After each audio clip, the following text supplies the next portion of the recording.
नमस्कार साथियों, मैं हरीश खंडवाल मनकी आप सभी का मनकी की कलम यूट्यूब चैनल पर हार्दिक स्वागत अभिनंदन करता हूं। साथियों, आज एक वीडियो फिर आपके साथ साझा कर रहा हूं। वीडियो है हमारे जो यमकेश्वर में अभी देवराना गांव में बाघ के द्वारा एक महिला पे हमला किया गया, नाखून मारे गए। इससे पहले 2 घटनाएं और हुई हैं। और जो अभी एक सूचना है जो 1 जनवरी 2026 से लेकर मई 2026 तक लगभग बाघ, बुलदार एवं अन्य जानवरों के द्वारा 30 से अधिक लोगों को मार दिया गया या उनमें से कुछ लोगों को जख्मी कर दिया गया है।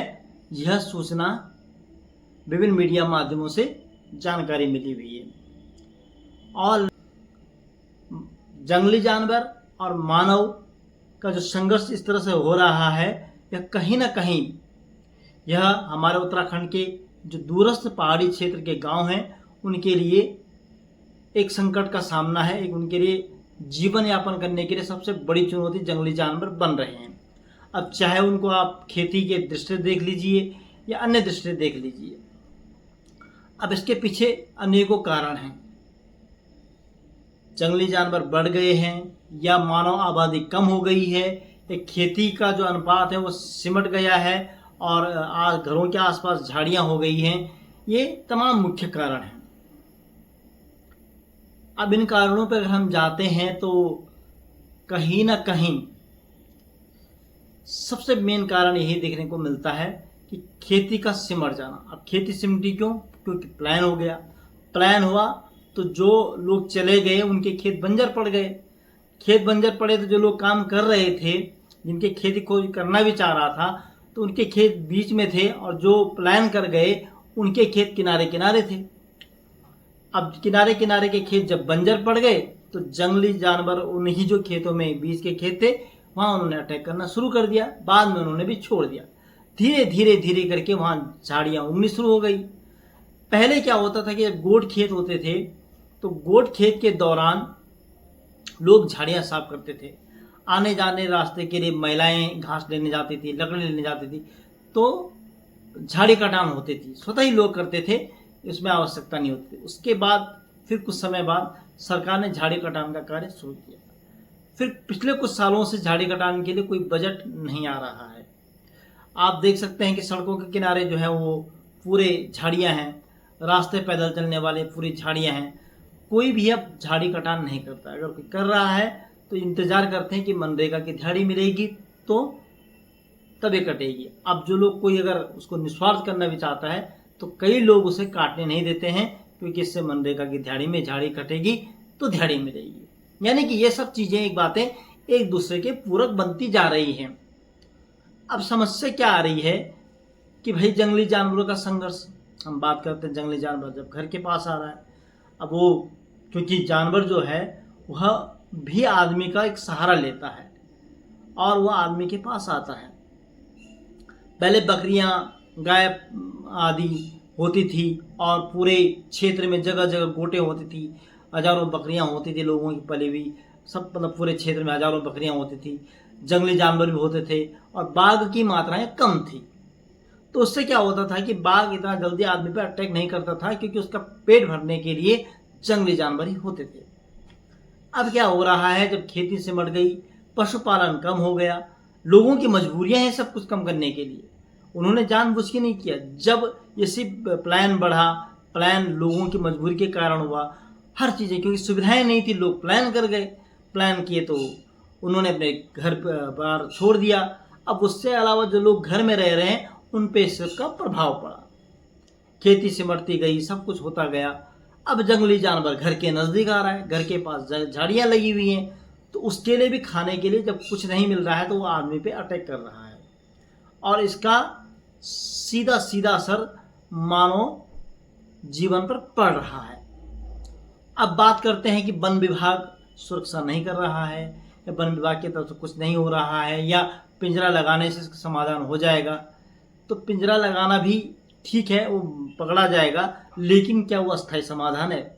वो अस्थायी समाधान नहीं है जब तक झाड़ियों की कटान नहीं होगी। और झाड़ियों के कटान के लिए यदि सरकारें मनरेगा में कुछ बजट प्रत्येक गांव को दे दे, कम से कम रास्ता साफ करने के लिए दे दे, आने जाने के रास्ते साफ हो जाएं, थोड़ा बहुत झाड़ियां कम हो जाएंगी। हम बार बार कहते हैं कि पलायन को रोकने के लिए तमाम बातें होती हैं, सरकारें भी करती हैं, हम भी करते हैं, अनेकों लोग करते हैं, लेकिन जब खेती की बात करती कि लोग खेती नहीं कर रहे हैं, तो जब हम स्थानीय काश्तकारों से बात करते हैं, उनसे चर्चा होती है, तो उनका कहना यही होता है कि भाई हम लोग अगर खेती करते हैं तो हमारी खेती की सुरक्षा की कोई गारंटी नहीं है, हम इसमें मेहनत करके क्या करें जब जानवर ही उसको बचाता ही बच के रहता ही नहीं है।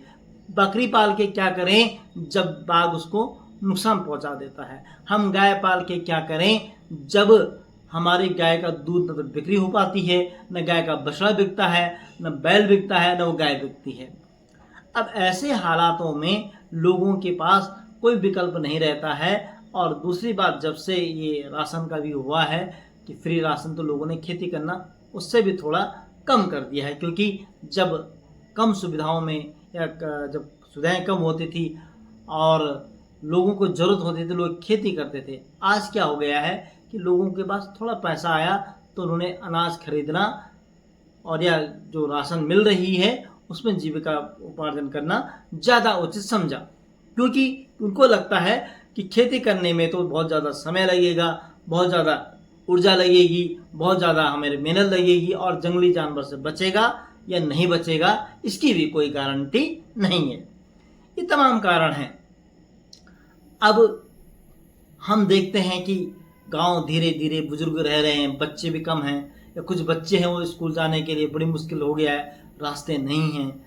तो ये सब कारण जो हैं जंगली जानवर और मानव के बीच संघर्ष बढ़ रहा है। ऐसा नहीं था कि बाघ पहले नहीं थे, बाघ पहले भी थे, इंसान भी पहले भी थे, सब कुछ पहले थे। तो मैंने कहा ना कि वो सब कारण ये था कि जब इंसान ज़्यादा मात्रा में थे, बाघ कम मात्रा में थे। अब बाघ अधिक मात्रा में हो गए और इंसान कम मात्रा में होते जा रहे हैं, जिसका प्रभाव क्या हो रहा है कि बाघ घरों के नज़दीक आता जा रहा है और वह इंसानों के साथ समझना शुरू कर दिया उसने। पहले क्या था कि जंगल में जब बाघ रहते थे, दूर दूर जंगल होते थे और इंसान का आवागमन कम होता था, तो इंसान को देख के वो डरता था। अब बाघ भी इंसानों की गतिविधियों से, क्रियाकलापों से वाकिफ हो चुका है, वह उस पर्यावरणीय संतुलन में ढल चुका है। अब कहीं ना कहीं बाघ का भी जंगल, क्योंकि उसका घर है, हम ये भी नहीं कहेंगे कि बाघ का जंगल तो घर है ही, उसका भी वो घर है। जैसे हमारे मानव का घर होता है, ऐसे जंगली जानवरों का अपना एक घर होता है, जंगल। अब वो उनका घर जो है इंसानों के घर के नज़दीक आ गया है और इंसानों का व्यवहार उन्होंने पढ़ना कहीं ना कहीं शुरू कर दिया है। और इसका सीधा सीधा संघर्ष मानव जीवन और वन्य जीवों के बीच होता दिखाई दे रहा है। हम वन विभाग के लोगों को बोले, उनको भी कर्मचारी होते हैं, वो अपनी ड्यूटी करते हैं। सरकारें भी जो होती हैं वो, उनके पास दो चीज़ें होती हैं कि वन्य जीव संघर्ष से भी बचाना है और वन्य जीवों को भी बचा के चलना है, मानव को भी बचाना है। तो इन सब के बीच में जो संघर्ष हो जाता है, आम आदमी इसमें फंस जाता है और जिसका परिणाम क्या होता है, विरोध होता है, संघर्ष होता है और लोगों में आक्रोश हो जाता है, क्योंकि जिसको नुकसान पहुंचाएगा उसने तो बोलना है ही, और गलत भी नहीं है उनका बोलना। तो ये मानव जीवन का संघर्ष और वन्य जीवन का जो संघर्ष है, ये बहुत ही ज़्यादा आपके परस्पर जो हो रहा है और इसकी जो भयावह घटनाएं आ रही हैं, यह कहीं ना कहीं मानव संवेदनशीलता को, मानवीय जीवन को खतरे में तो अवश्य डाल रहा है। अब इसके परिणाम जो हैं, मानव जो हैं, जो वन्य जीव पे अध्ययन करने वाले लोग हैं, ये जो रिसर्च करते हैं कि ये घटनाएं क्यों बढ़ रही हैं, कैसे इनसे बचा जा सकता है, इनकी सुरक्षा के उपाय क्या किए जा सकते हैं, इसमें बहुत बड़े पहलू पे अध्ययन करना होगा। और सबसे जो है, जब तक झाड़ियाँ साफ नहीं करेंगे, रास्ते साफ नहीं होंगे, तब तक ये बरसात के समय में ये घटनाएं और अधिक हो जाती हैं।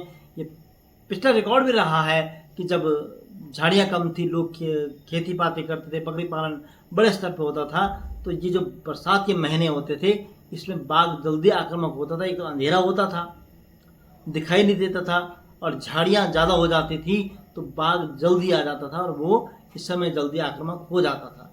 जंगली जानवरों पे अटैक कम करता था। मानव पे अटैक करना या बकरियों पे अटैक करना, कुत्तों पर अटैक करना वो प्रमुख रूप से करता, और शिकार करना उसका स्वभाव है, बाघ का स्वभाव है। लेकिन उसका स्वभाव तो ठीक है, लेकिन जब वो मानव पे अटैक कर रहा है तो यह स्थिति भयावह होती जा रही है और इस पर सरकार को भी विचार करना होगा। आम जो इंसान है उसे भी सोचना होगा। तमाम चीज़ें, सुरक्षा भी हमें करनी होगी। शाम को समय हमें बाहर निकलने से बचने की कोशिश करनी होगी कि शाम के समय हम कम से कम बाहर निकलें।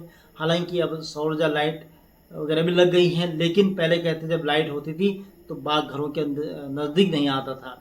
लेकिन जब से बाघने की आवाजाही गाँव के बीच होने लग गई तो उसे भी लाइट में रहने की आदत पड़ने लग गई है। इसलिए उसका व्यवहार भी बदलने लग गया है, उसकी जीवन शैली भी बदलने लग गई है, वह मानव को पहचानने लग गया है।